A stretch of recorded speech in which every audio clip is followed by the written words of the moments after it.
Halito, Chamachukma. What's happening? Oshio, Doitsu. What's good with you, beloveds? Hope everything is healthy out here in Indian country. So I want to do a little build. And if you haven't already, make sure you subscribe. No Grandma Killers TV. So we're going to talk about some pre-colonial civilized, what you now know as the civilized tribes. Let's chop it up about that. Go through Antiquity. Make sure y'all get y'all tickets. They are on sale if you haven't already. And that's for those of you that didn't buy tickets before. Now we're having a 2-day event. You can certainly purchase a ticket for one day, or you can purchase a ticket for both days. Going to be jam-packed with a bunch of wonderful things and some wonderful people. We got a lot of stuff going on. And I hope y'all ready. Give me 1 second here.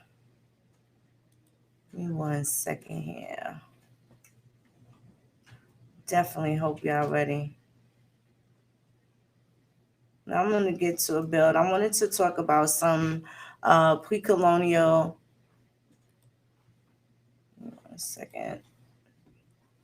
Choctaw, Chickasaw, Cherokee. I wanted to talk about them. 1 second. Definitely wanted to talk about them. So let me grab a couple of articles. What I'm going to do is get straight to, hey, cousin, what's up, Lachey?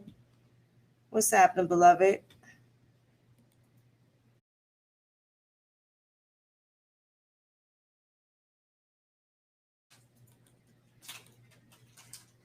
Let me see.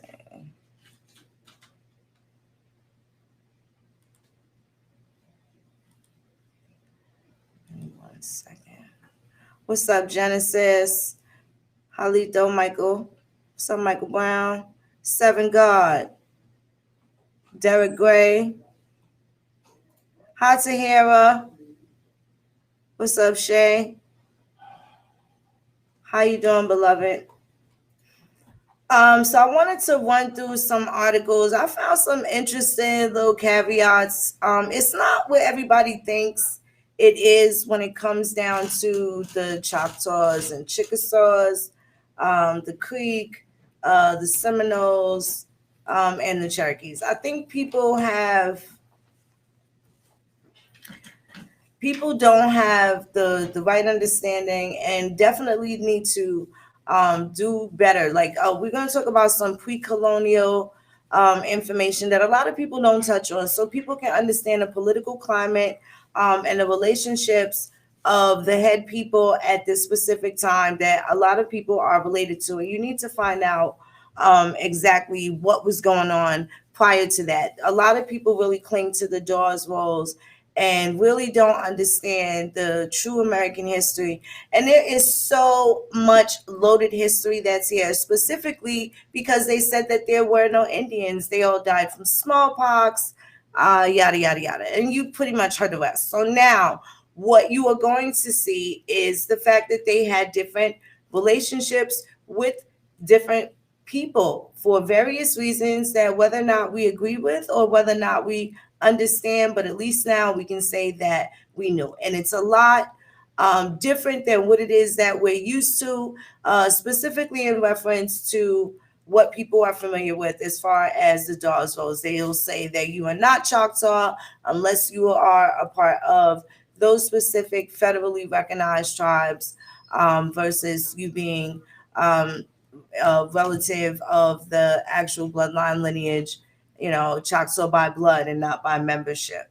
So I want people to get a different understanding. Hold on one second. I wanted people to get a different understanding of what's up, Jamel. How you doing, beloved? Hi, Dion. Hi, Bonzon. I wanted you to get a different understanding of what the climate was like, certain agreements that were made, so you can understand when, as you're studying the treaties, and what things were said and what the expectations were. At least now you won't be shadow boxing at some of the pre-colonial things that people have the wrong impression about. Hi, Nicole. How you doing, beloved? So I'm going to do a screen share. And what I'm going to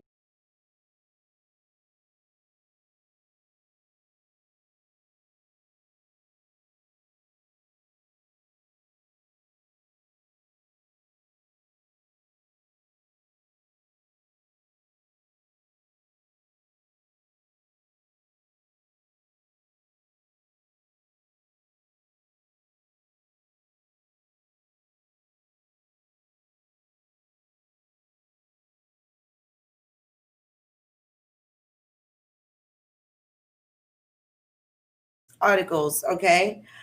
So now you have this article here, and this is May 14th, 1747. This was a Sunday, and this is the Pennsylvania Gazette. So a little spicy meatball caveat regarding the Choctaw. And at this point, they were spelling it with an A. So this is, like I said, May 14th, 1747, but this was April 20th. So this was, the time that it took for the information to actually get published in Pennsylvania regarding what took place in between these different nations at this time. Again, when I talk about Charlestown being the hotbed of commercial activity, the same as a New York financial district where people may be used to. A lot of action went down. You'll see that pre-colonial Charlestown was not the slaves in kind of thing that everybody thinks it was. It was certainly some business that Indians were trying to handle, whether or not you agree with what they were looking to assimilate with, or what agreements and contracts that they had entered into, unbeknownst to you, generations later. At least if you are saying you are something, you should be able to, be able to have the tangible history in order to have a better understanding of what the climate was like, what is actually, done to you, that you feel that you have some substance to it. So this is how you get into meat and potatoes. This is not only the only way, but this is definitely other sources that you can use. You most certainly want to go to the Library of Congress also, okay? You're always going to find stuff there. So this is April 20th, and it says, and this is from the editor of this particular article, and he starts writing from Charlestown, South Carolina, April 13th. And he talks about, on Friday last arrived here 47 Indians, a very potent nation, and who have hitherto always lived in enmity with His Majesty's subject, but are now come to solicit for peace and encourage English traders to settle among and supply them with goods, giving great assurances of fidelity and good treatment. Just now a vessel is arrived from Providence, which confirms the account we had in our last of Captain Lampier's having taken 4,000 piercers out of a Spanish flag of truce, 1/4 part whereof belongs to Admiral Reggio. So again, they were talking about 47 Indians that arrived from a potent nation. So now they're also talking about Providence.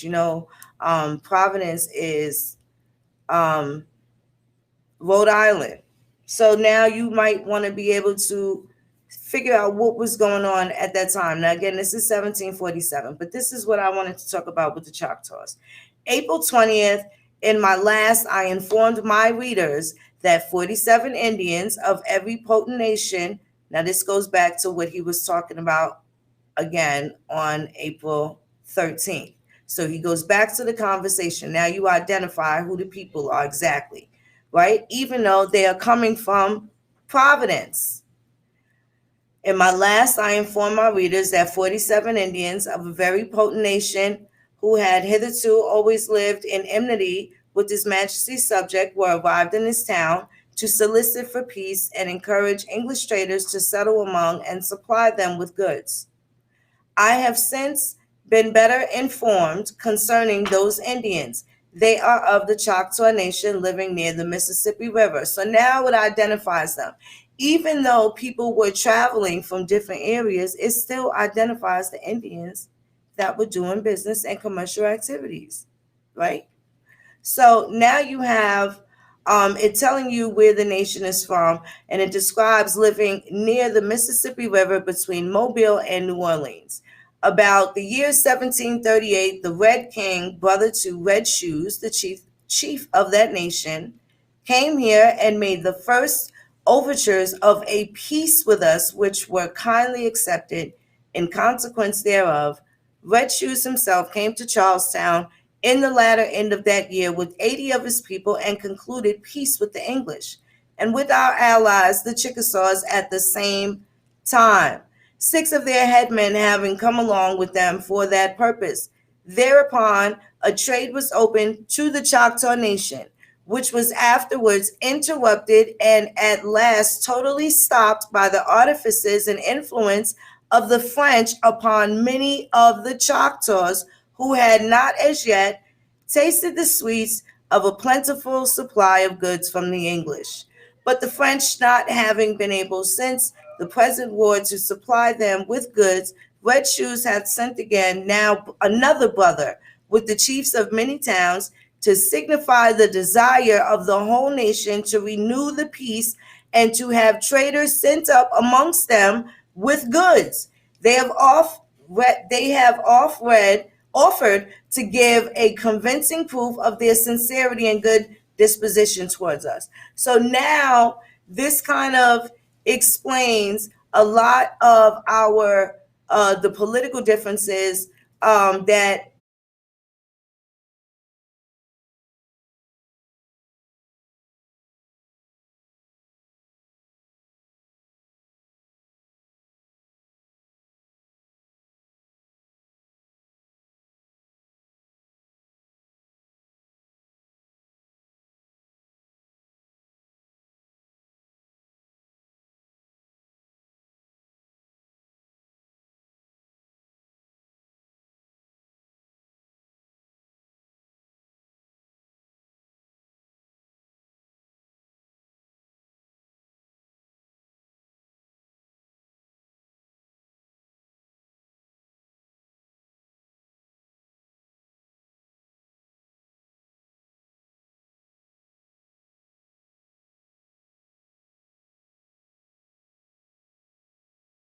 let's go. I have another one too. I'm sorry, I didn't even mean to stop the screen share. I'm actually going to go right back into it. I'm actually going to go back into it. Give me 1 second here.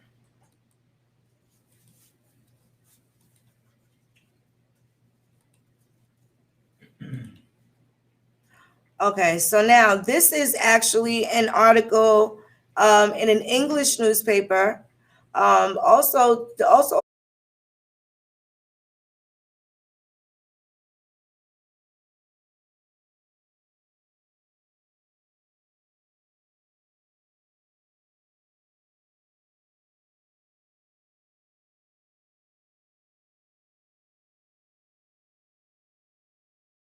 that they may have saw were important to them at the time. Whether you agree with it or not, these are some of the things that occurred. So this is the Newcastle Weekly Current. I read this paper a lot. There's a lot going on. It talks about in great detail some of the things that were going on in England, some of the things that, it kind of gives you a good, at the time, the then current events, social things that were going on. It's awesome for social studies, especially if you were homeschooling the kids, to take them to Antiquity and be able to find sources and resources to support whatever it is that they are ascertaining to be a fact, and being able to build upon it and have solid things, to tangible things, in order to suffice what it is that they are speaking about. So now this is the Newcastle Weekly Current. This is from January 7th, 1749. And this is page 1. And this is going to talk about the Choctaws also.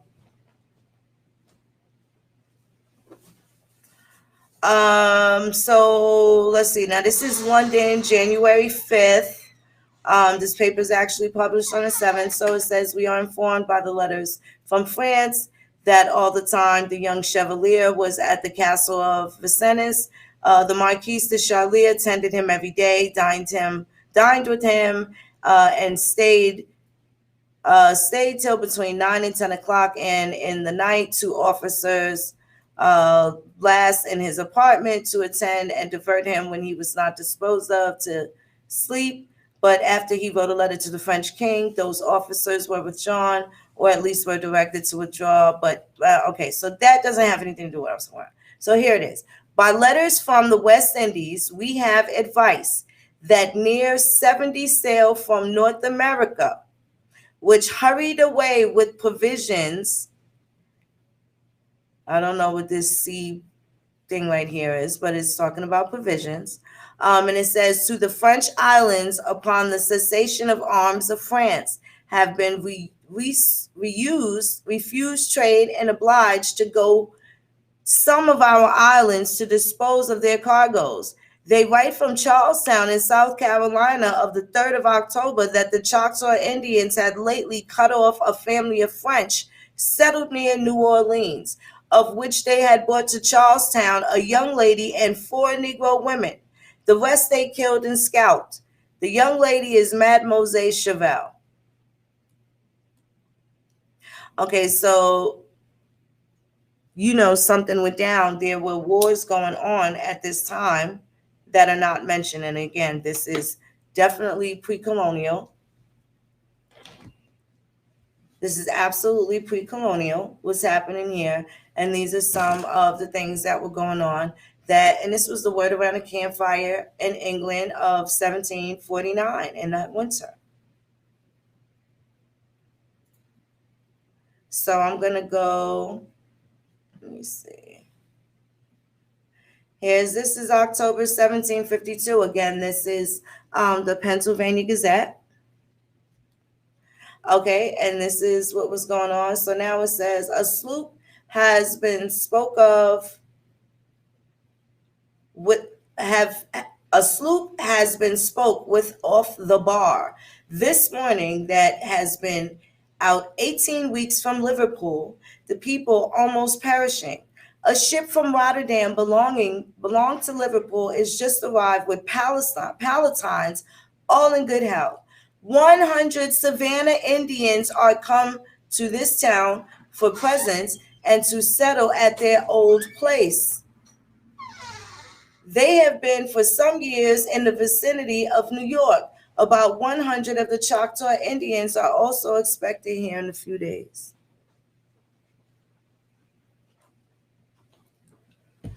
So now this is an extract of a letter from Charlestown in South Carolina dated August 26th. So you don't necessarily think of the Choctaws in South Carolina, but you know that they have absolutely done business there. So what is in the borders that you're speaking about?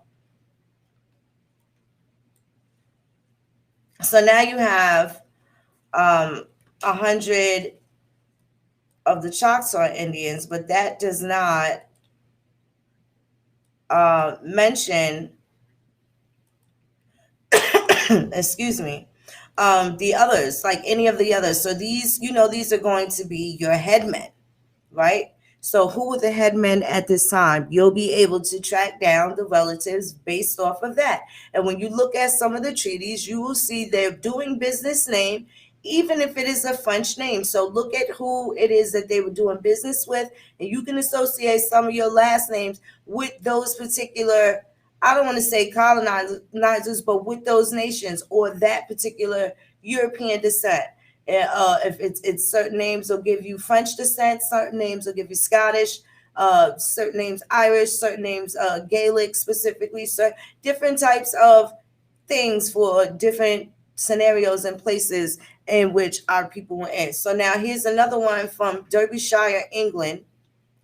Now you can bet that you may have seen relatives in ancestry that populate to Derbyshire, England. Will you associate yourself if it was census time and they happen to be in the town of Derby at this particular time? Will you associate your grandfather as being one of these headmen that may have attended any meeting or took any sort of travel to go and have any conversations with any of the oppressors, which allowed them to either do business or come to some sort of understanding that something was going to be done about the things that were here and to fix or worsen the conditions that which we now know. But these are going to be some of the places where you are able to look so you can have a deeper understanding of why they moved the way they moved. Before we pass judgment, we don't know what it's like back then. We didn't have all this other fancy shit that we do now. They didn't have all that. Okay, so now this talks about a numerous party of the Choctaws have also sent a deputation to Mobile. Now that's in Alabama. And so now you know this is another band of Choctaws, right? If they are sending deputation into Mobile, so now that you know where the territory was. Now, what is considered Mobile is now also your state of Florida, right? Part of the East and West parishes, okay? Oh, East and West Florida. Now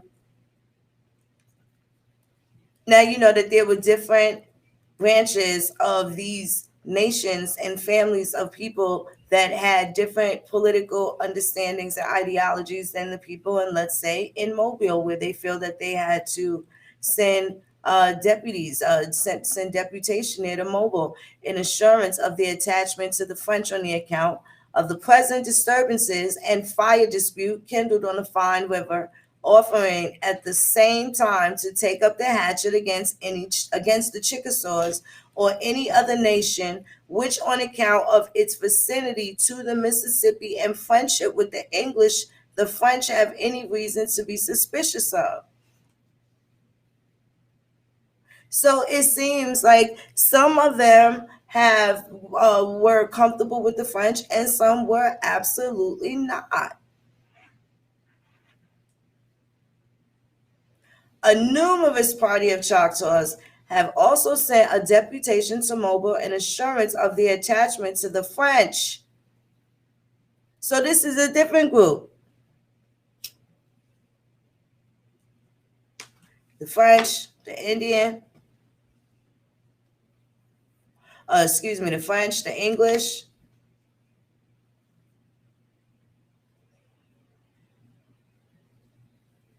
Allegiance with who? So in Mississippi, they wanted to maintain a relationship with the English, even though the French were attached to where? Louisiana, the next door neighbor. They were willing to take up account against the Chickasaws, who they ultimately ended up having the tightest friendship, the tightest hugs with.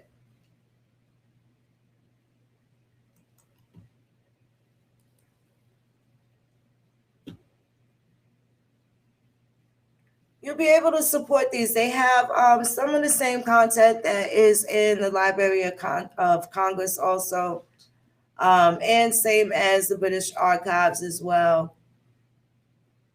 Let's see. You might want to look there and see if they what treaties and stuff they have on file.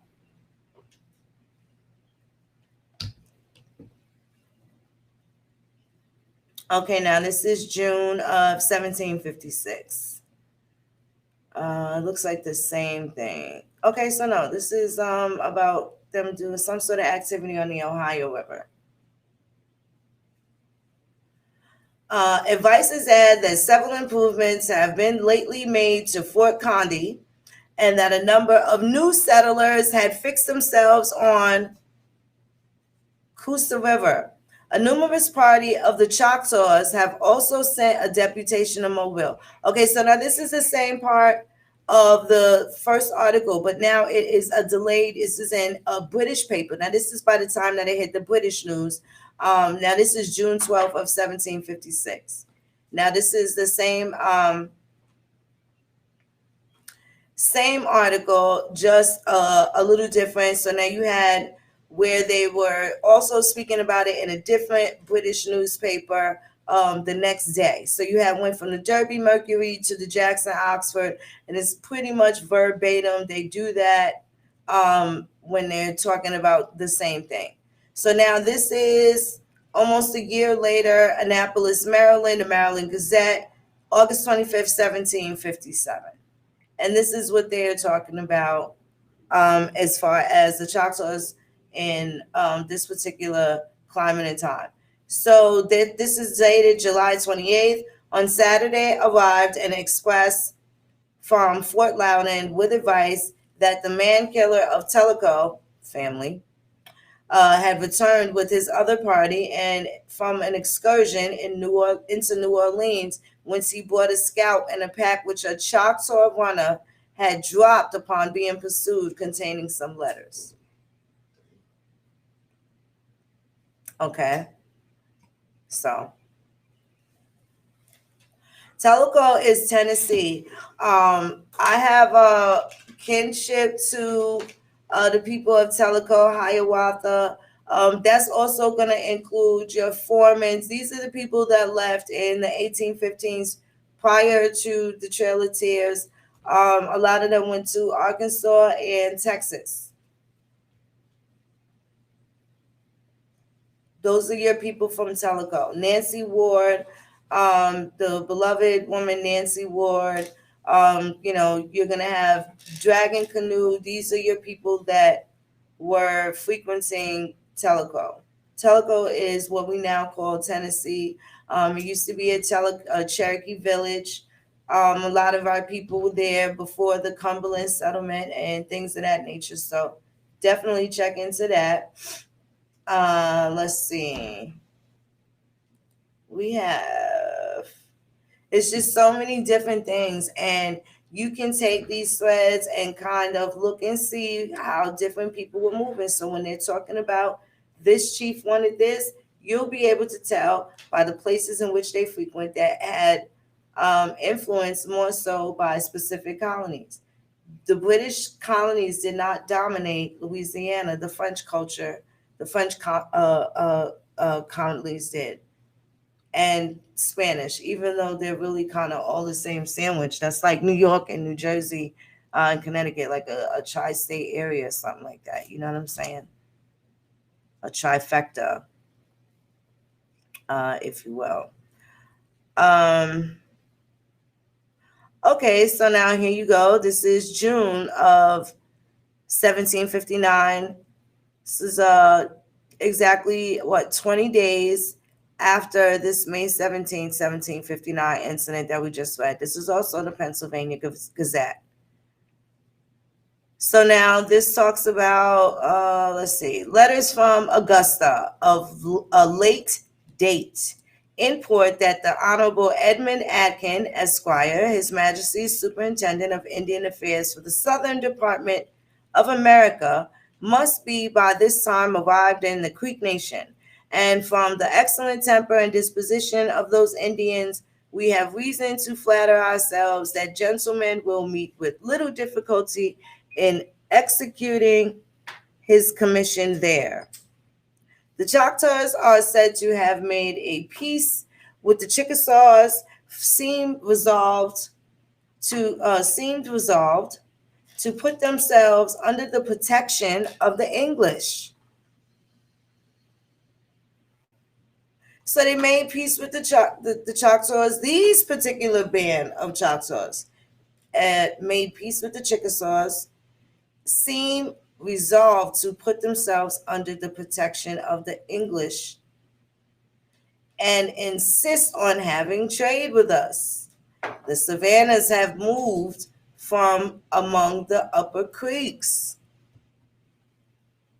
and are gone towards the new French fort on the Cherokee River. But 150 brave Chickasaw warriors with John Brown at their head are gone to intercept them, as they might prove a troublesome enemy to us and our Confederate Indians. Our Confederate Indians. How does that make you feel? Where they said our Confederate Indians, being well acquainted with all the country. All the country. 60 Choctaws continued impatiently waiting in the Wolf King's town to have conferences with His Majesty's agent. On the other hand, the commandant at, they're calling it Alabama with an H, Alabama, had received a fresh supply of brandy and goods from Mobile and did not intend to distribute the brandy among the Indians until Mr. Atkins' arrival. Brandy, liquor, something in this liquor. You know, where there was liquor, they didn't make the best decisions. The grandpas ain't make the best decisions. So who's the Wolf King's town? This is only 1759. Who's the Wolf King's town? Who was the Wolf King?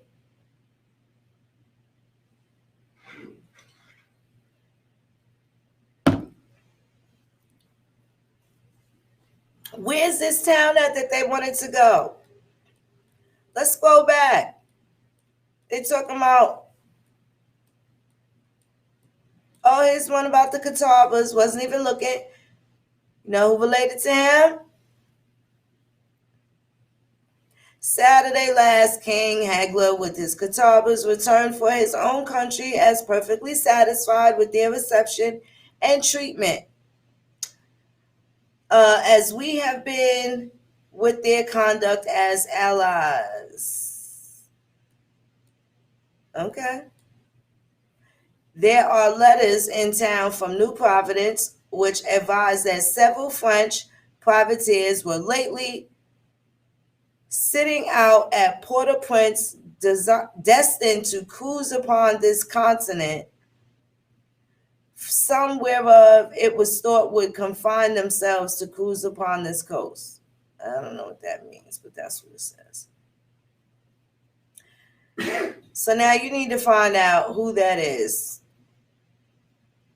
You need to find out who that is.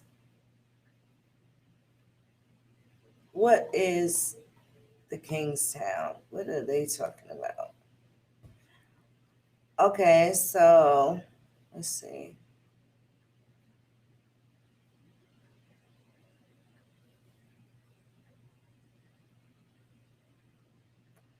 Let's go to 1760s. This is Scotland. Talking about the Choctaws in Scotland. 1760. The Choctaw Traders were to be in the Creek Nation. So the Choctaw and the Creek were doing business as of Saturday. Now this is January 12, 1760, and this is a Saturday. So it says the Choctaw Traders were to be in the Creek Nation as of Sunday. They were well received there, sold all their goods, and received the leather immediately.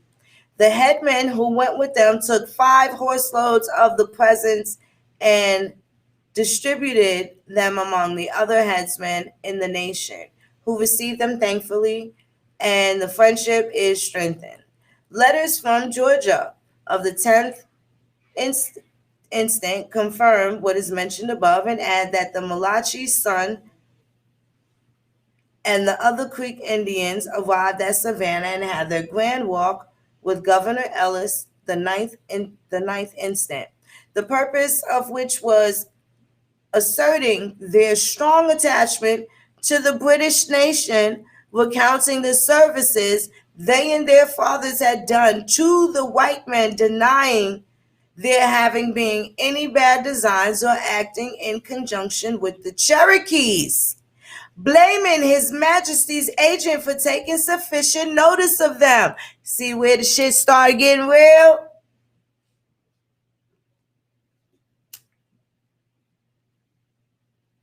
They blame the Cherokees for some shit.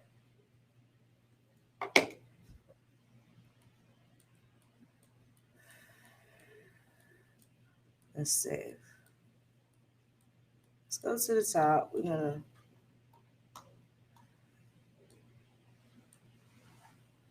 Again, here goes Mr. Atkins again. Here goes Mr. Atkins again. And these could be remnants of Cheval that mixed in with the Catawba and ended up heading down south into this area, particularly the Catawba going into Charleston. So let's see. We have, it is not thought proper to acquaint these Indians with Mr. Aiken's affair. It is intended to detain them at Savannah as long as possible, at least till further accounts are received from their nation. Governor Ellis has resolved to send for 20 soldiers from Frederica to keep watch at Savannah, to send Captain Millage with his rangers to the militia at Augusta in case of an alarm, and to order the militia officers throughout the province to be in readiness. The Creeks were to receive the king's presents from Mr. Ellis the 11th instant. So there was some sort of enmity and commerce going on, whether you like it or not. Can't be Chautauqua. Chautauqua. Chachauma Chapatulas.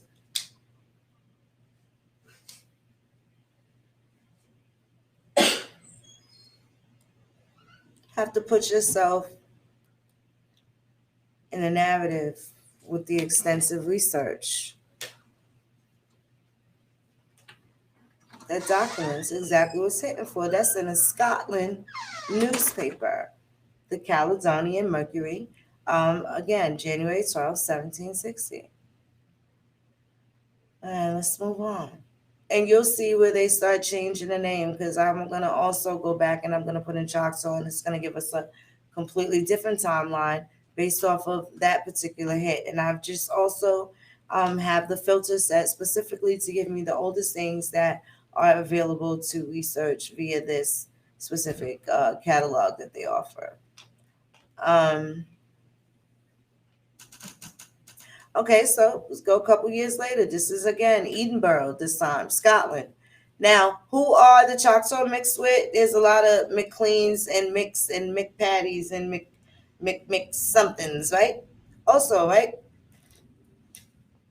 So are you surprised that they are in a Scottish newspaper? Or are you just one of those people that just think that you don't have anybody from Europe that have descended?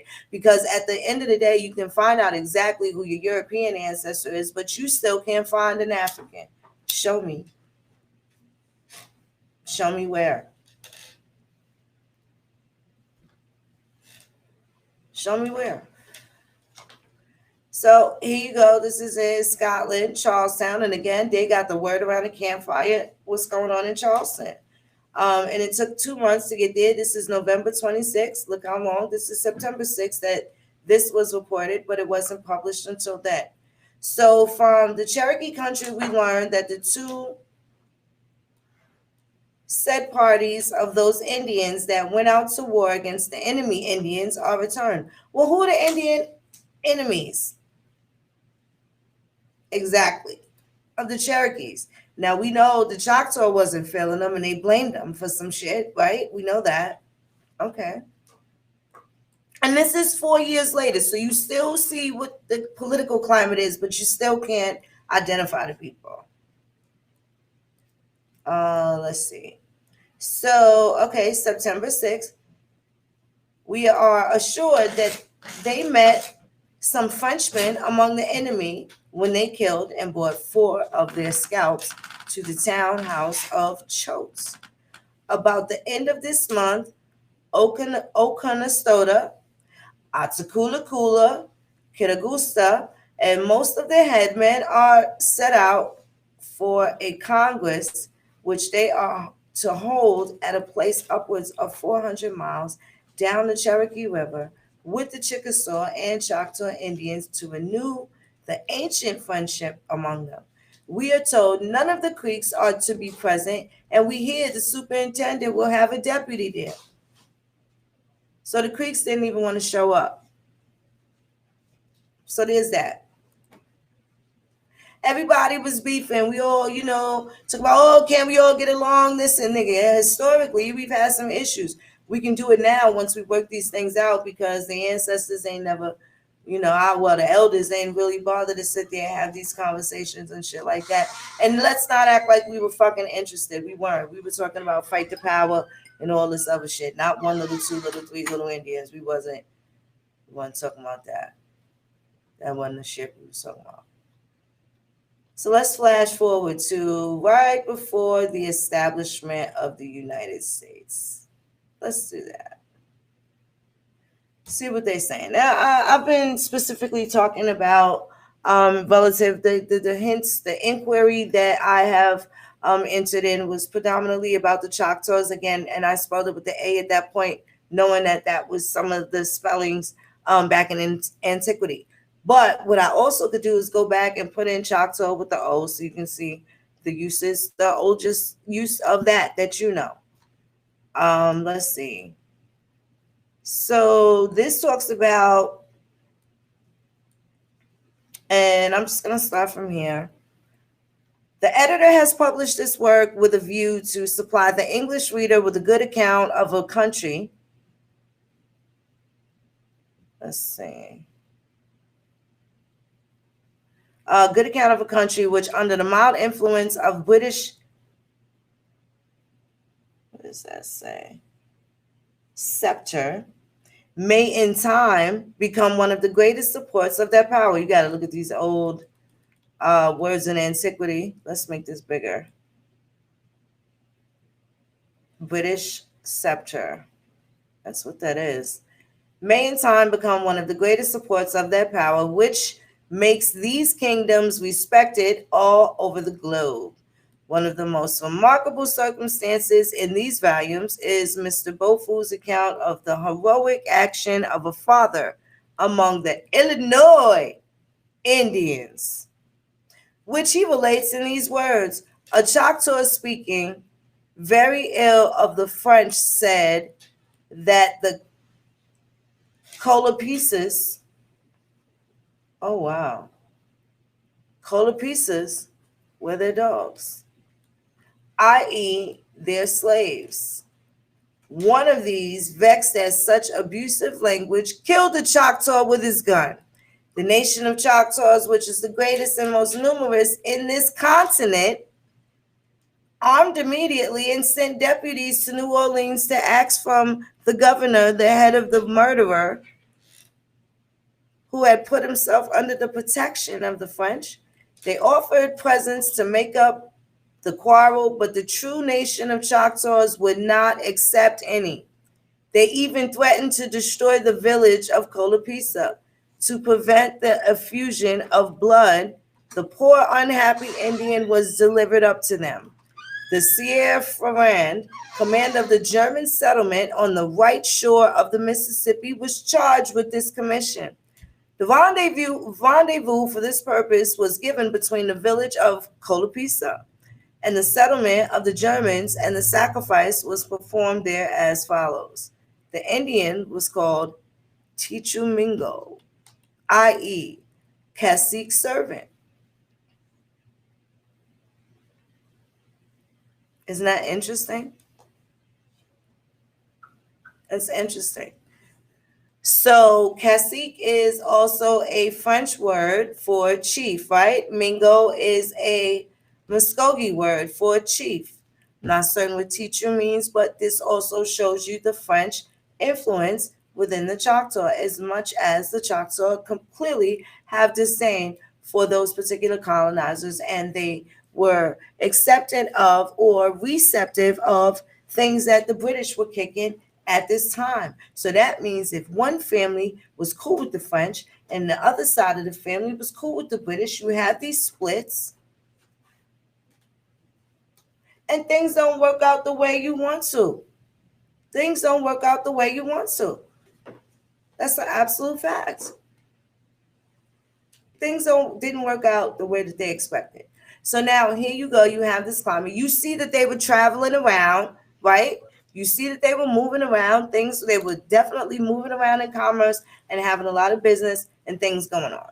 So with that being said, all this talk about slavery, not once have any of them talked about any African slaves, any slaves that they had, except for now they were talking about this particular village. So now that they are speaking about this particular city settlement of whatever, right next to it was some Germans that felt that they were there to intervene on behalf, right? So it talks about the Germans, and the sacrifice was performed there as follows. And it talks about you guy, teacher Mingo, right? Ergo, i.e. is also, meaning also known as cacique servant. So whoever this cacique was, they had some sort of French nobility, and this particular Indian was supposedly a servant of him. All right. So it says that he stood upright and held a speech according to the custom of the people, saying, I am a true man.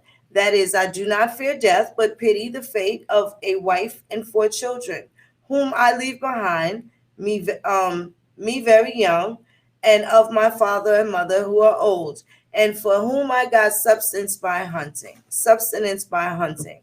I recommend them to the French because I died for having taken their part.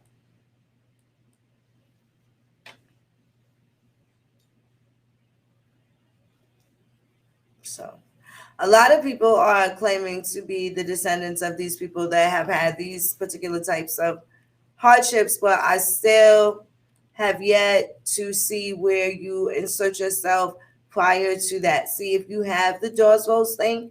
That's beautiful. Go and straighten out a thing with them, and then you'll still have a specific thing that you'll be looking forward to, as far as making sure you're not oppressed in that area as well. Right? So again, now that is before the actual establishment of the United States. This is November 16th, 1771, which was a Saturday, and this is the Caledonian Mercury out of Edinburgh, the city of Edinburgh, in the county of Edinburgh, Scotland, of 1771.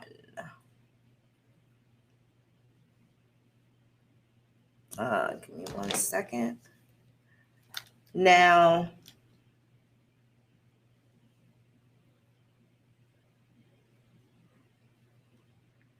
all right, let's scroll a little more. Let's go down into, 1790s. This is after the establishment of free white people. Okay, so good. This is Friday, July 23rd.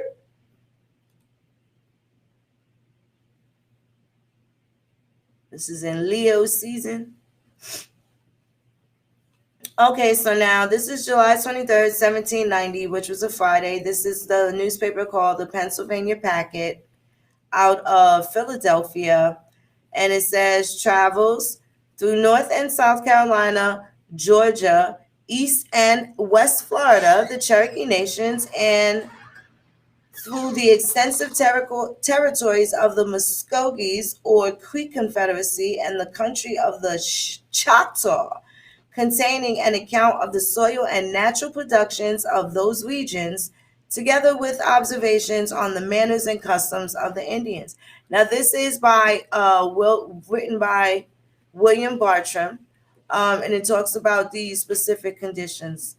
Okay, so it says, it is expected the work will contain between 500 and 600 pages of letterpress, carefully executed, priced to subscribers $2 Spanish mill in the handsome octavo volume, neatly bound and lettered. Whenever names are obtained for 200 copies, the work shall be put to press. The work will be embellished with 6 or 8 elegant copper plates, uh, descriptive of the plants, animals, and certain peculiar to the counties through which the writers traveled. Let's see.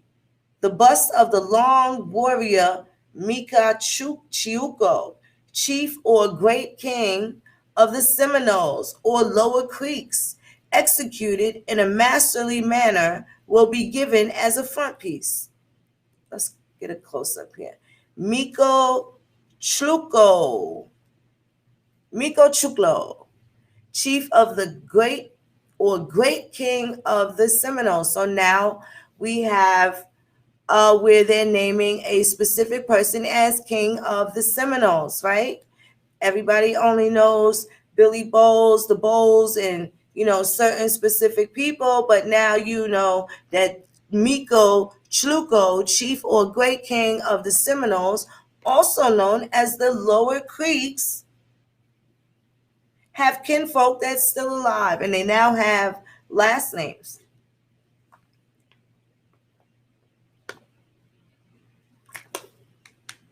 And they now have descendants, right? Now they got descendants. They're no longer running around here calling themselves Miko Chuklo, right?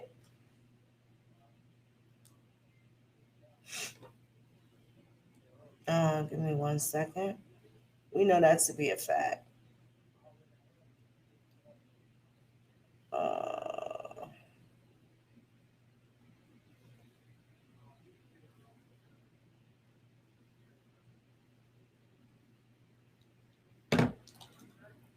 We know they are not running around calling themselves Miko Chuklo. So now this is someone, some threads that you can follow. That name, Miko Chuklo, chief or great king of the Seminoles. Now you have some different threads that you can go through to get a little bit closer to the people that we are looking to connect with, especially in the areas, in the towns, in the cities that your people are called. Your people were living, okay? And very well in these papers, they're calling him Miko Chuklo. It does not mean that his name is not John Fraser on another document. Do you understand? They're calling him Miko Chuklo when he was the great king of the Seminoles or the chief of the Seminoles. But when he was forced to give up some of that land, that man's name could have been John Bowles the First, right?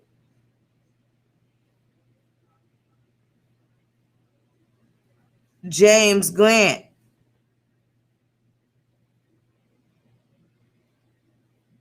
So don't pay attention to these little punk ass boundaries and stuff like that, because you know damn well they mentioned Alabama with an H, so there was a hard way that it was expressed, Alabama. Now we don't know if it was expressed as Alabama, which was then also at the time distinguished from Mobile, and certainly we know that DeSoto was in Mobile.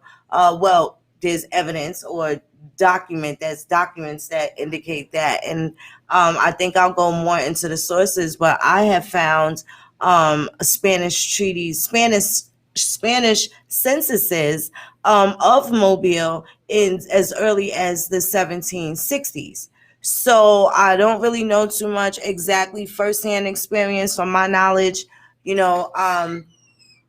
ahead of that, but I can tell you for sure that there is documentation at least up until that particular time regarding those incidents. So now you'll be able to see what type of treaties were signed. So for instance, this was July 23rd, and it may have named Miko Chuklo. Check and see if there's a treaty at this time that the Seminoles may have made, even if they indicate in that treaty or in that document that they are also known as Lower Creeks for whatever political reason or not. There had to have been some specific thing that made them feel comfortable doing certain things at the time, whether we understand them or not. This is what was moving. This is prior to the Doors. This is prior to the Walter Plecker. This has always been the climate in America. Do you know who you're related to? Do you know the things that No Grandma Killers is showing you? Where are you going to? Are you home? Tell me who you run with and I know who you are. Right.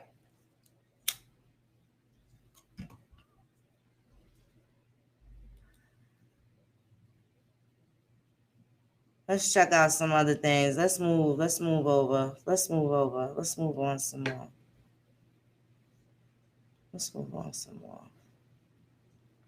And this is just the chapter. There's so much more. I ain't even bust open the Library of Congress and all those other goodies. All right. And all those other things that was going on. So let's speed it up. Let's go to the 1800s. Let's get into the 19th century.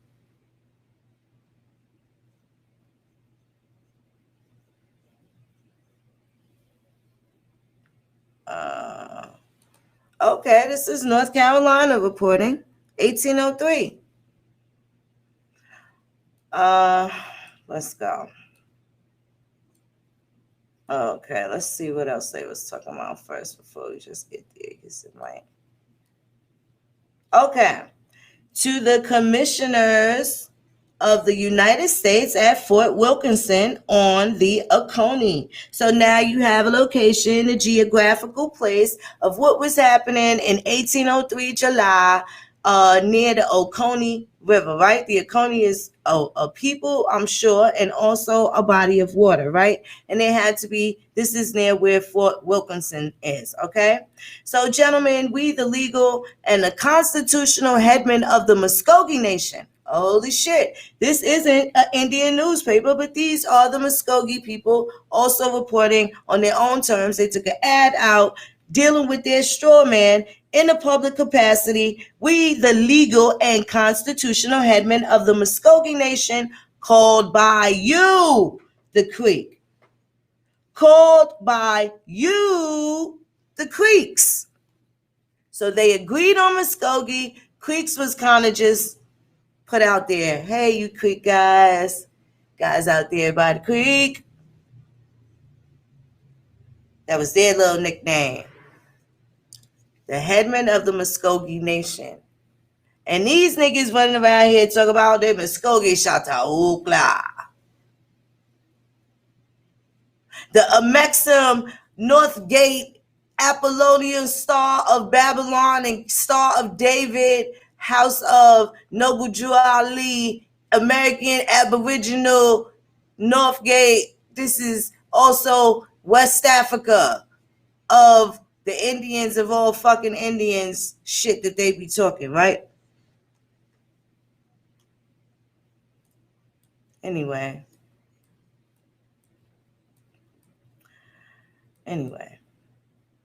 Called by you, the Creeks, hearing that you invited a number of people to the fort on the Oconee, promising them presents in order to induce. Now, let me stop right there before I finish. Now, you know at this time, 1803, this is 1803, but let's say this was 1800, right? And you see these areas in which they are saying that these people predominantly lived, had relativity domination, and things of that nature, right? So now you know if you only see the women, your grandma, on the 1800 census, and you don't see grandpa there, did it ever occur to you that he might be one of these people called by them the Creeks? Grandpa might have been off. We, the legal and constitutional headmen. So if grandma was there holding it down, where was grandpa? Was he dead? Or was he out handling business soon to return? If you see him back in the census, that you know he came back. So if he keep dipping off and coming back through, hunt his ass down. Where's he at? You think they didn't move around because you think they all slaves. Shit looked like they traveling a lot. And Charlestown must have been a mecca, like they was looking to do a business thing down in Charlestown. They was looking to do a thing. They was looking to get busy. We want in on all the snaps approaching prior to the Constitution, which indicates that the Indians will regulate commerce with Congress. So now you need to know who your peoples was. Was they part of the Congress?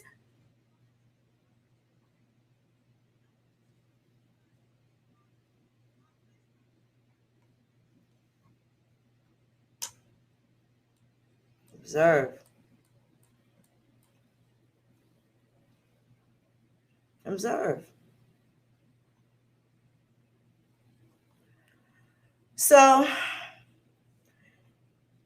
okay, so they on the fort on the Oconee, promising them presents to induce many to go. In order to induce many to go, so they wouldn't sign up for some shit that they may not have even known what they was going for. Or they was gassing people up to go and go deal with the situation. We got to find out, get to the bottom of that truth. And you'll be able to do that because you can associate the people in these specific locations, in these areas at these times.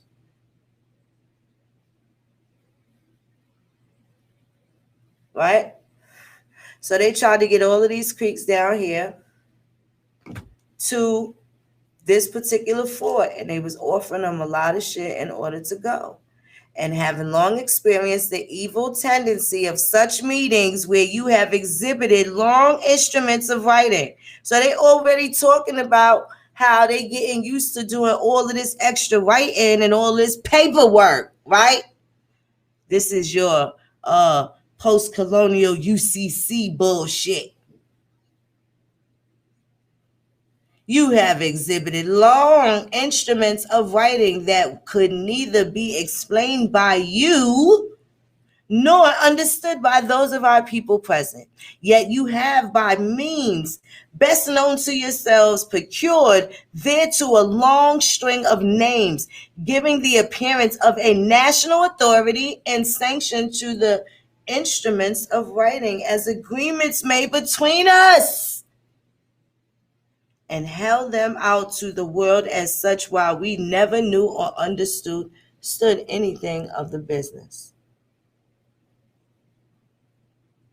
Look how honest. Look how honest. Look how true. Look how articulate. They couldn't read. You'll see these same people that you don't know is writing this shit right now. And they'll say they can't read and can't write and that they speak English, right?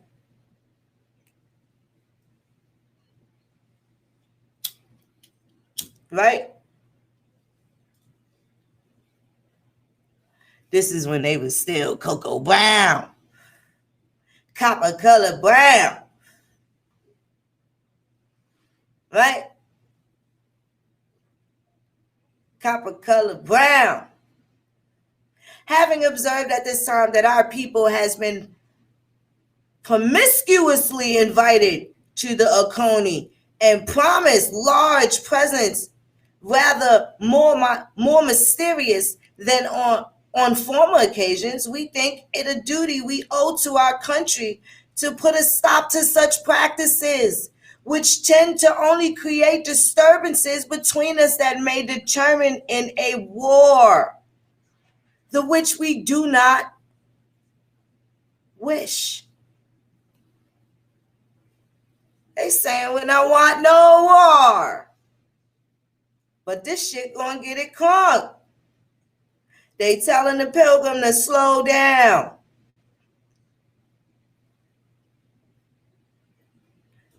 It looked like they telling a few people to slow down, because at this time where the Creek, these particular Muskogee Nation was making their stand, there was still Cherokees that was acting stupid, trading on each other, breaking up in all these different groups. And don't forget, that includes all the other disbanded people, the other Algonquins, the Iroquois. This includes all of your straggling tribes, your stragglers, they call them stragglers on congressional records. Straggling Indians, straggling. Vagabonds, these are your people that didn't know which side to choose because they was listening to all the media, kind of like what so-called black people are doing now, especially the ones that don't know who their great-great-great-grandma is, and they don't know that they great-great-great-great-grandpa could have been Miko Chluko because they think he Kunta Kinte. Oh, say, can you say? Jose drinking rose all day. Therefore, we, being now met in council to determine and declare that this station is not nor cannot be bound by such talk or agreement so made, that no act whatever is legal unless done in full council of the nation at a place previously appointed and agreed on by the headmen for such meeting and according to the laws of our confederation with our brothers, the Cherokees, Chickasaws, and Choctaws, no lands can be ceded except by agreement of the chiefs of the confederation in council met. We are now engaged in a war with the Spaniards in defense of our rights. Boop, boop, boop. Spaniards. You want to check their records?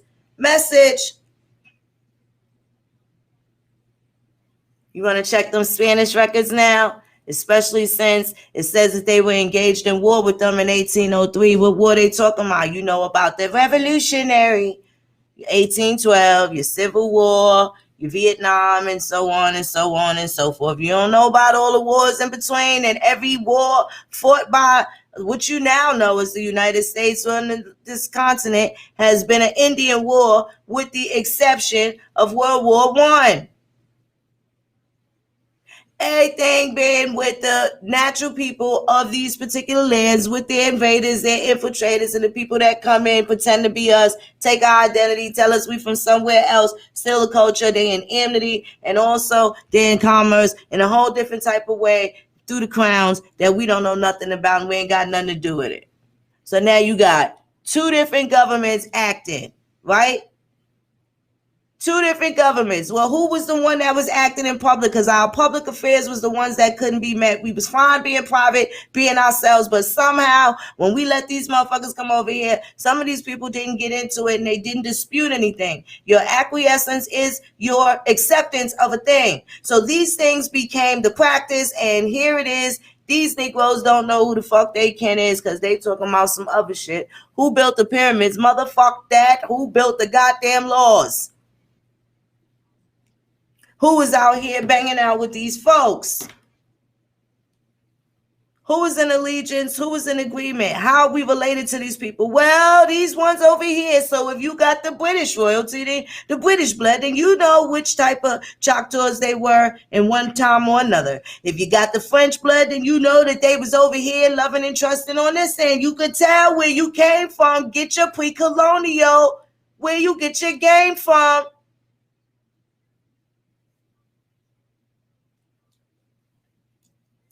So now it's talking about a war engaged with the Spaniards. A lot of people ain't never talked about that. Again, this is the Muskogee speaking for themselves, and they are saying that people are being called. They are calling them Creeks, but they themselves are the Muskogees, and they engaged with some shit with the Spaniards that popped off near the 4th of July on 1803. So now you have our lands and everything that is dear to us, and we shall defend ourselves against all people whom shall attempt to usurp or make encroachment on us. What's wrong with that? What's wrong with that? Now go back to the Constitution, go back to whatever treaty was active at this time. Did they not have a right? Now it's to a fact where they are now calling these other motherfuckers the Americans. We wish you Americans to be honest. By this time, they done fucking convinced the goddamn Muskogee that America These are the Americans. Still disconnect with the language, right? So now we know about the 1828 definition, the Webster definition. The 1828 definition says that the copper colored people that was here before, but now applied to the European. Well, shit, right here, they was already separating themselves from who was being called Americans, because these niggas said they was Muskogee. And you call us Creeks. You got these long-winded ass contracts, and we're not feeling none of that. We're going to fuck everything and everybody up. Anybody tries to usurp or make encroachment against us. We wish you Americans to be honest. Lay aside your schemes of land speculations and be good neighbors. We wanted everything to fucking work out. We wanted to be real with these people. Let us have peace and free trade between us, which alone can be mutually beneficial. We're ready to form a treaty with you and regulate all matters between us so that fair limits may be set and a criterion fixed by which to regulate the conduct of our respective people. But such transactions must be national acts and not be done by people who go to the Oconee in order to have a drunken frolic. Done at the Council of Istannasunalga, this 4th day of June, 1802, being present the chief and the headmen as follows: Nethla Meko, Talagiska Meko, Halato Meko, Tusakia Meko, Shihani Meko, Halato Meko, with the representatives of 16 towns and presence by us, Director General of Muskogee, William A. Bowles. Boom, bap, original rap.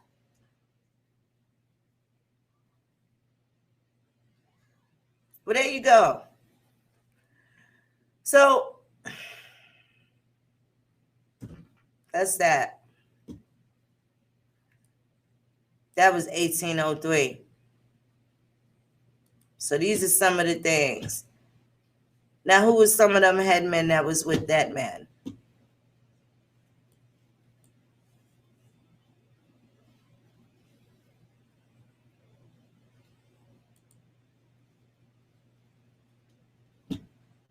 So let's see. Now that's 1800s.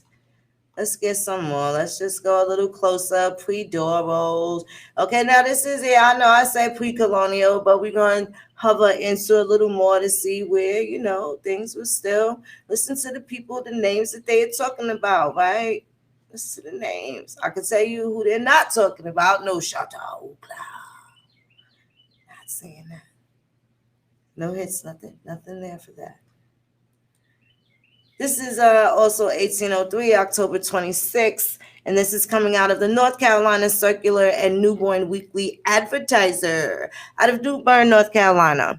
Okay, so this was a Wednesday, October 26, 1803. That's my girl Stacy's birthday. One of my bestest ever. Always encourage me, whatever type of shit I want to do. You want to sing? Sing. She used to make me sing Anita Baker. I told her I wanted to sing. She's like, oh, let me see.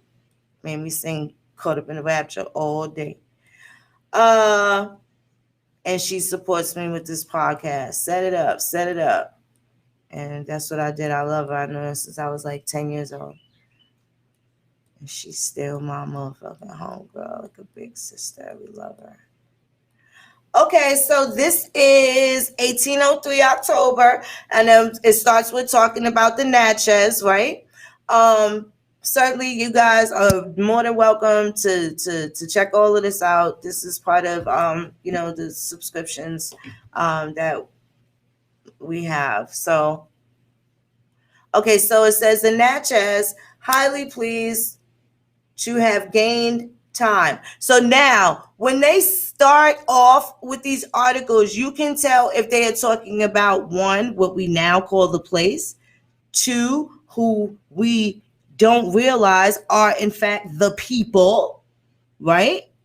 Of these places that they are mentioning, that whether or not they have different names now, it's very important to know what they themselves like to be called. So you see that the Muskogee have put them that particular article inside of the newspaper and made it public information. So they talk about the long-winded contracts, they talk about what it was. So you can tell this is why the Seminoles had no slaves.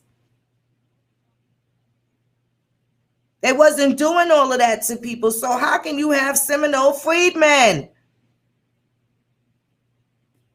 That don't make no damn sense.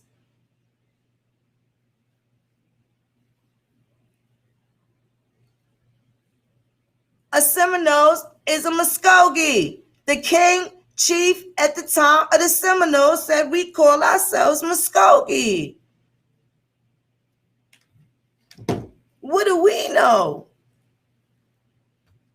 Here now we had to make sense of it according to what? Only what the George Roll says about these people. So because you are not a part of the particular part of the five civilized tribes, does that mean that you are not relatives or kinfolk nonetheless?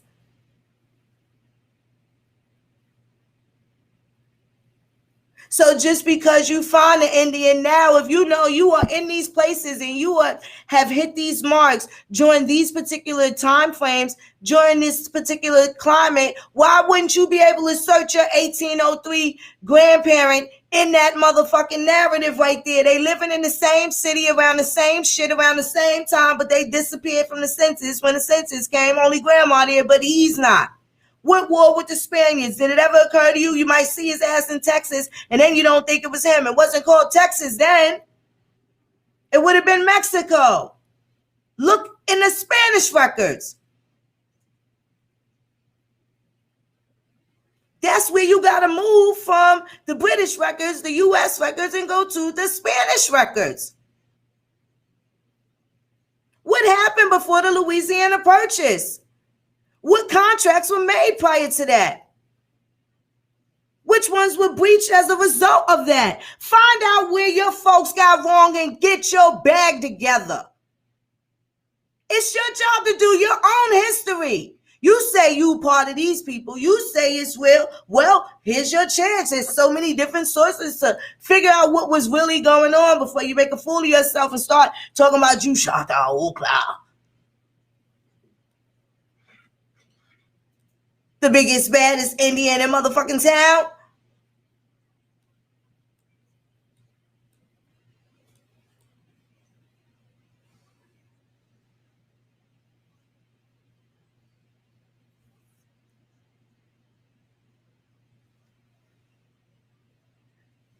Mr. Dillaboy was struck with amazement at this escape and only thought of retreating to the landing place in order to build a fort there. But first, it was necessary to recover the French out of the hands of the Choctaws, who insisted on a very high ransom. So the Choctaws were snatching up French. In this particular time, some of them wanted to be involved with the French. At another time, just a little while ago, it was all good just a week ago. And then you got these niggas. So what Choctaws are they talking about? They ain't all the same people. They not all the same Choctaws.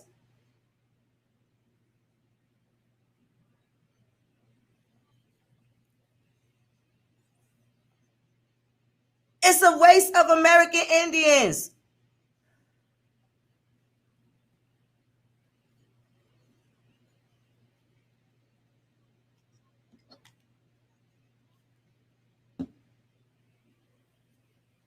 Different races of Choctaws, different races of Cherokees, different races of Creeks, different races of this, different races of that. They exist. This is proof. Let's go. Debunk this shit.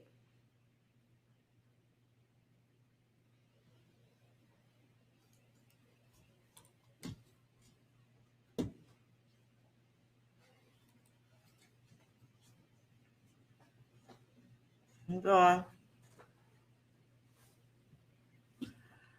All right. That's the Choctaw. Somebody in the chat, give me some other tribe. Give me another tribe name. Who should we look up? Should we go straight for the Seminoles and see what's in Seminole Antiquity? We might be surprised. We find out how far that hand reach, right? And then find out that you Seminole and Choctaw, Seminole and Creek, right? Muskogee is what they said they want to call themselves. Muskogee is what they said they want to call themselves. Who you want to put in? You want to put in the Yamase? Let's do that. Let's put them in. Let's see what it's hitting for. Let's see what it's hitting for. Let's talk about that. All right. Now, you see this is the oldest date, and then here we go, 1742. The Yamasee is in the English paper, so they definitely do exist. I'll put in the Tuscarora next. I got you. I see that, and I will go back to Seminole. I see Poor Monkey Donnie. I'll go to there. But I saw Tuscarora, Seminole. I'll go back to that, and then I'll do Poor Monkey. It's not really a whole bunch on them, but there's other clans, and you'll be surprised what Virginia tribes was beefing with who. Okay, so boom. Here goes. Now, this is where you see other tribes are going to be beefing with other tribes, right? So this is Derbyshire again. Now it's called Derbyshire now. See, before it was Derby, then Derby, England. Now it's Derbyshire. The Shire is the county of in which this city is in England. And this is how we got a lot of our parishes and stuff like that. So they were also called shires. So Saturday, February 17, 1742, this is page 2 of the Derby Mercury. And this is where Yamasee was the hit word. We're going to go in with the Yamasee. Okay, so let's see. Monday's posts from the St. James Evening Post, February 12th, Plantation News. Frederica in Georgia, November 24th, right? Frederica. Mr. J. Francis, lieutenant of a troop of Rangers, is come here and brings account that on his arrival at Mount Venture, which lies on the path of the Greek nation, to his great grief and surprise, he found the bodies of his wife and child and of several Rangers barbarously murdered by the Spanish Indians. What Spanish Indians? Mexicans? What Spanish Indians they talking about?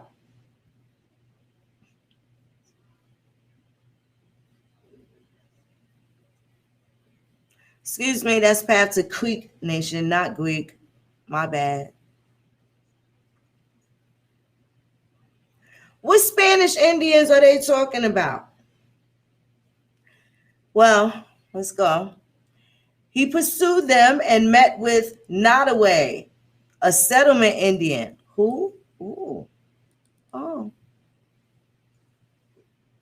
That a party of Spanish Indians attacked the Rangers at Mount Venture, and after some hours' engagement, the Indians persuaded the Rangers to treat and pretended to be Cusators who are in friendship with us. Okay, so hold on. Let me back it up like a U-Haul truck. Let's go back. Mr. J. Francis, lieutenant of a troop of Rangers, is come here and brings an account that on his arrival at Mount Venture, which lies on the path to the Creek Nation, to his great chief grief and surprise, he found the bodies of his wife and child and of several Rangers barbarously murdered by Spanish Indians. He pursued them and met with Nottaway, a settlement Indian, who gave him the following account.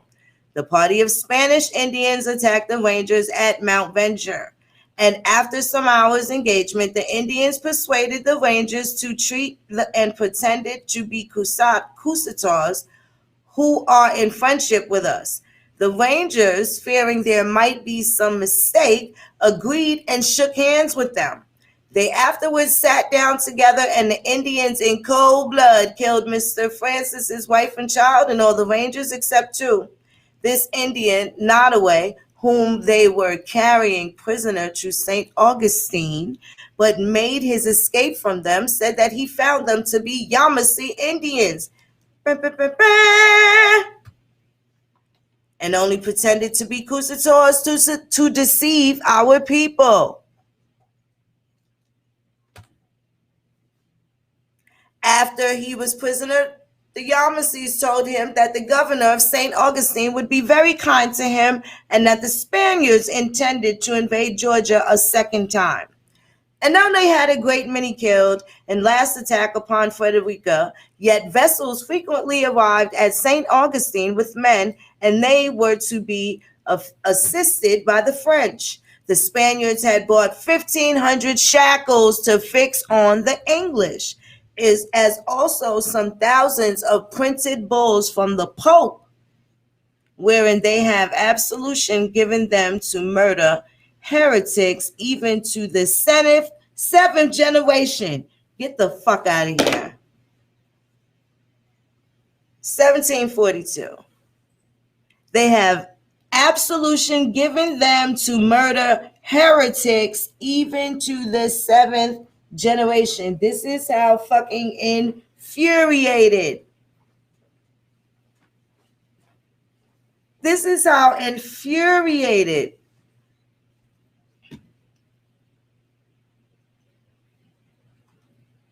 This is just the Yamasee. So this is what they had. They had a different type. Everybody had different things going on. So this is not that we don't have love as American Indians. We all have predisposed historical things going on that we can't explain. Let's get to the root of these explanations. This is part of the spiritual atonement.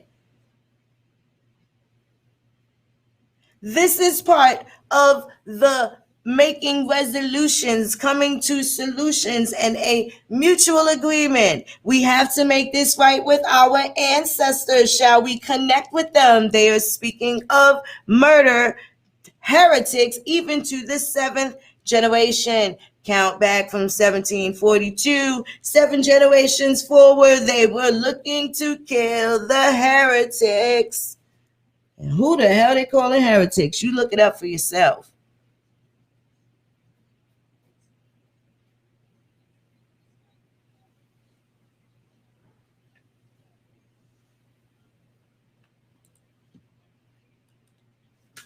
So they were having some. So now you have different remnants that are going to have, and then now you'll see, even with the people that they are naming the Yamasee Indians, you'll see that there are different political factions in different situations that have also separated them and made them into different people, which become the Yamacraw, which is so what they say, right? And I have people from Yamacraw Village, which is right in Chatham County in Savannah, and it's one of, from what I'm told, since I have visited Georgia, that's one of the worst projects still around. Yamacraw Village, Tomochichi. And you can see them in various articles in different places as well. And it says that they are of Yamasee descent and also Creek. That's what some of these records are saying that they are.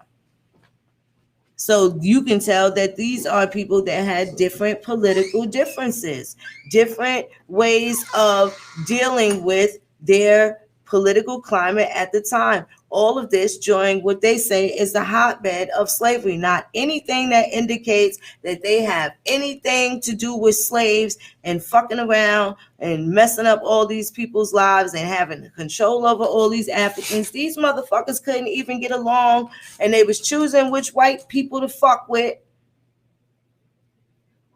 and which ones not to, which people they wasn't going to deal with.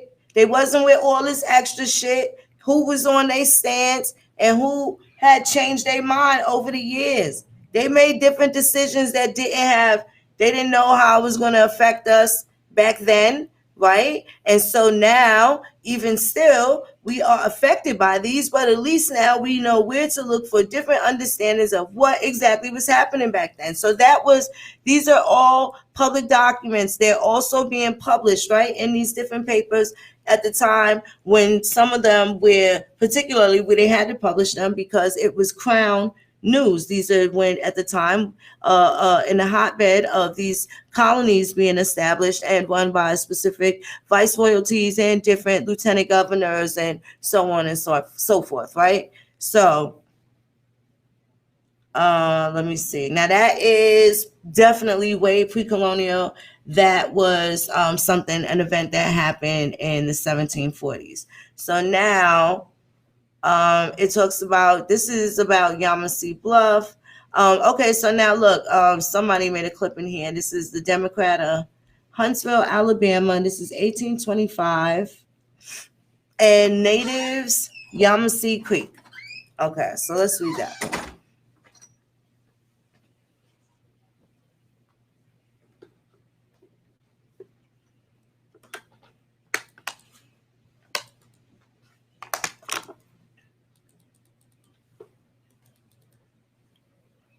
All right, let's see what this says. Um,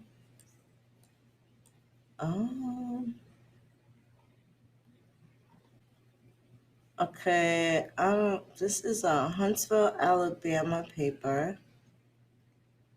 This is really difficult to read. Let me see something.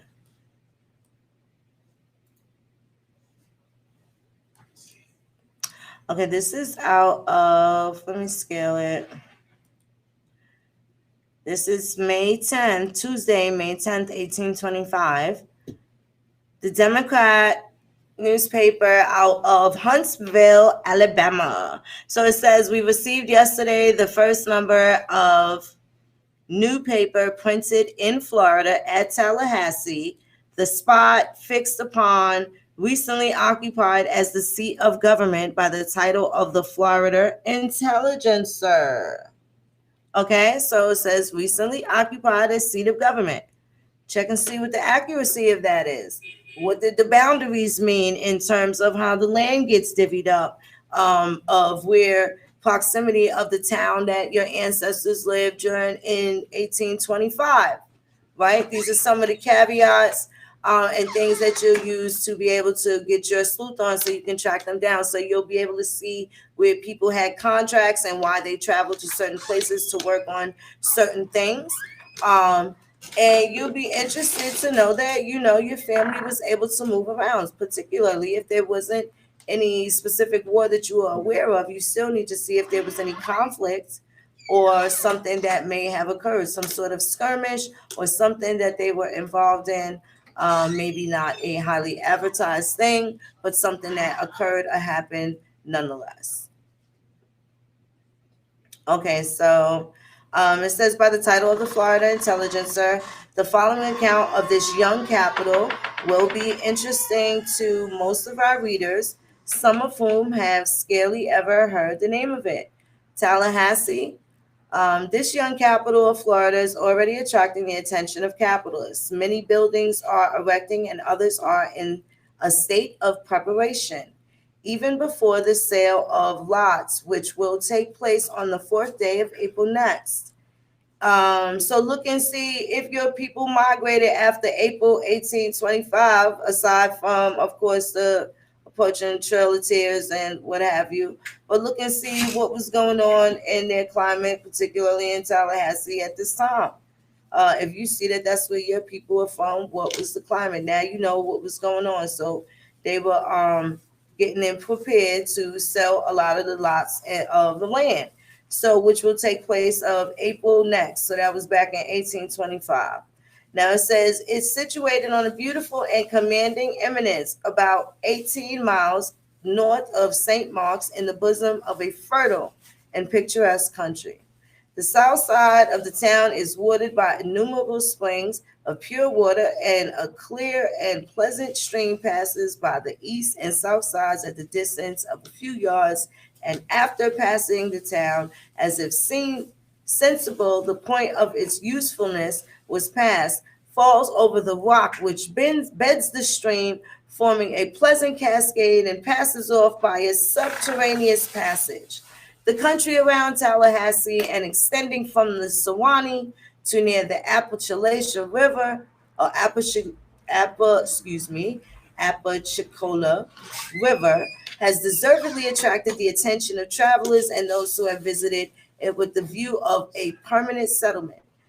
The fertile lands between the above mentioned rivers extend from east to west from 80 to 100 miles and from north to south 15 miles. This tract of country, much of which is adapted to the culture of sugar, is finely watered by the tributary streams of the Sewanee, the St. Marks, Waukulla, Okalakani, Little River, and several other small rivers and streams, and is beautifully studded with lakes and ponds of purest water. The land is rolling with here and there an eminence that rises considerably above the surrounding country, which will afford delightful seats for the opulent or men of leisure. This country, notwithstanding its singular beauty and fertility, becomes more interesting from the indubitable evidence of its having been densely populated by a civilized race of men. You hear what that's saying? Densely populated. So that means it was a bunch of wild Indians, huh? Still in 1825. Yep. Wasn't that around Denmark Vesey time? Close to Nat Turner time. All of these things happened in a certain climate where a whole bunch of Indians was not having it everywhere. Florida was absolutely one of them. I hear them talking this flash in this article, but we all know what the deal was with them. It was totally not with the shits.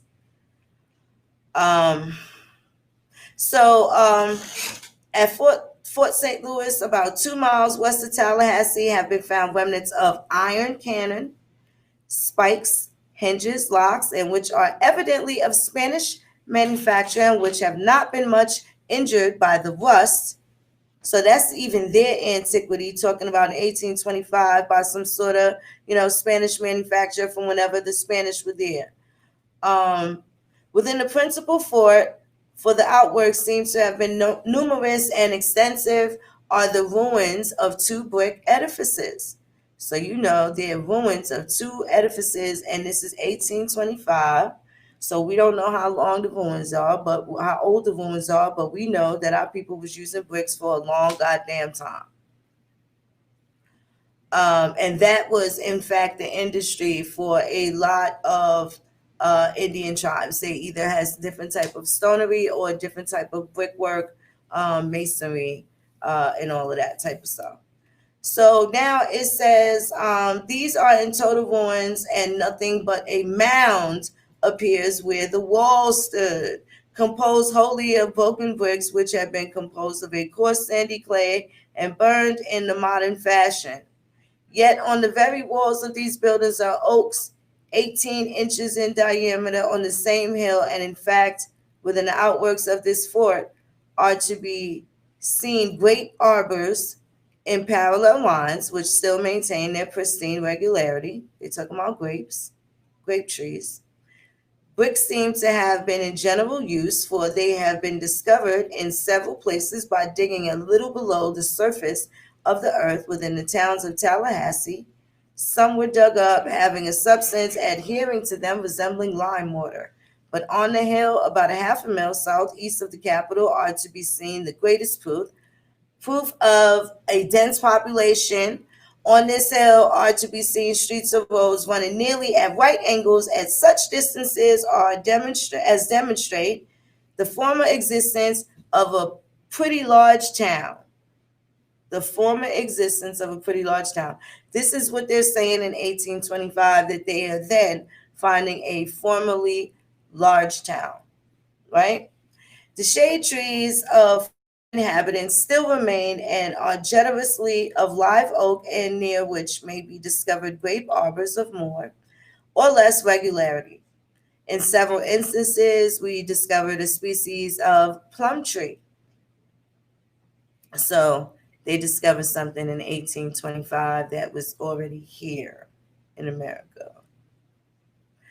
There had been much speculation and inquiry concerning the former inhabitants of this country, who they were and at what time they flourished. No records are within our reach. So even then, they were still looking for records and primary sources to validate and back up what they are saying in regards to this particular situation.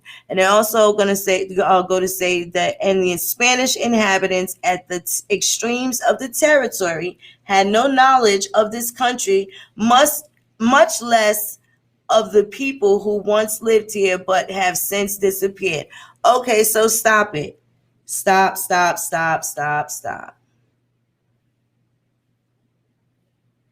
So you mean to tell me they saying that when the Buffalo Soldiers moved out west, that those Spanish Indians, right,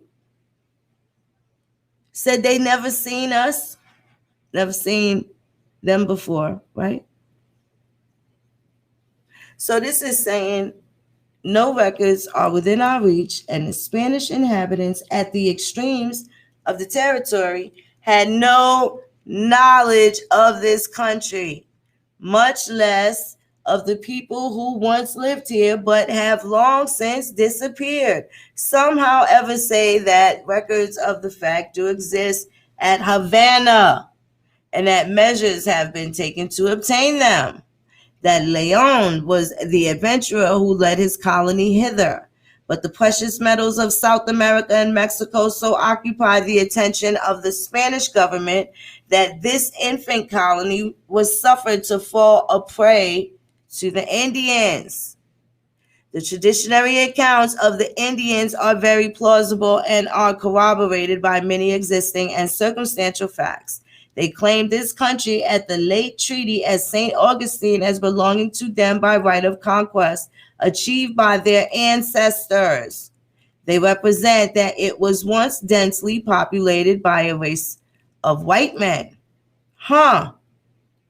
You hear this? Are those Blasfords? The Kakalackas? What the hell are they talking about? Kakalackas. I look up the Kakalackas. Give me a second. Who settled in this country and incorporated. So this is just in Tallahassee. These are the people that they're talking about. They settled in Tallahassee, not white people that were indigenous or anything. And don't get it all fucked up or nothing. So who settled in this country and incorporated themselves with the Yamasee Indians, that the Yamasee adopted their habits and became Christians, but ceased to be fighting men. That thus the people had fine houses, carriages, herds of cattle, and made wide roads and bridges and over rivers and streams of water. So just so you know that the political climate was absolutely different.